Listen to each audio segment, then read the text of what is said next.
let's hear about your dream project. What is the show or venue or whatever that you've always wanted to try as a costume designer? I was in choir in high school, and we sang a song from the musical Aida called My Strongest Suit.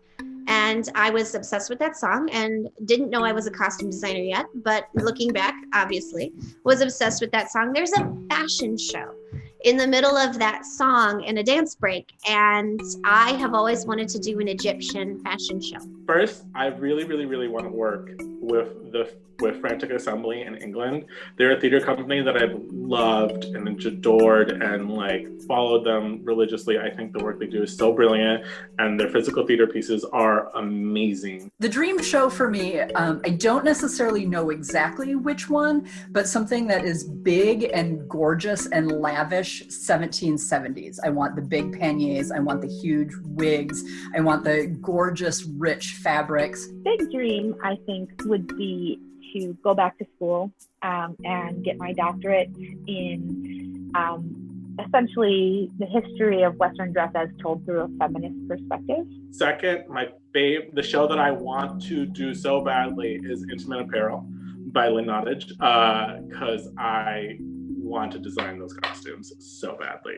Also sometimes daydream about designing a heat miser, snow miser, as sort of a burlesque or boylesque version of themselves, because there's a Big Bad Voodoo Daddy version of that song that's just awesome. If you haven't listened to it, listen to it. And I always see like a production number in my head when I listen to that song. I think I'd like to do that in Europe because they have more history there than we do. And that's my big dream, is to look at costumes and history as people wear, like we wear costumes, and how we dress ourselves, and really sort of go back and study that. It was sort of a joke in grad school about, we had always joked with our students, our undergrad students, that you could set it in outer space if you wanted to. And so I challenged myself to do a Star Wars Lysistrata. I think it would be really fun to like truly apply those concepts, which are heavily copyrighted, to something like that, because it sort of worked. So something maybe like Dangerous Liaisons with an unlimited budget and huge amounts of time to be able to build everything. Since in that show specifically, we see undergarments as well as the clothing that they're wearing, just to be able to do the amazing elaborate details that come from that period in just the most extravagant way would be the ultimate dream.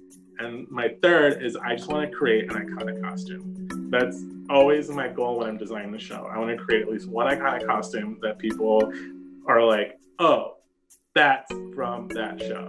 One of my heroes is Bob Mackie when he was designing for Carol Burnett's show. And you think of Bob Mackie as just a designer of beautiful gowns for Cher. And he does that beautifully, but he also does hysterical visual joke. And so I would love to continue to do more hysterical visual joke. I don't know that will ever be a reality for me. But going back and looking at then like how feminist perspectives throughout history, and then feminist perspectives in costumes and film, and how we sort of continue to sort of evolve in how we present ourselves outwardly. That's my big dream.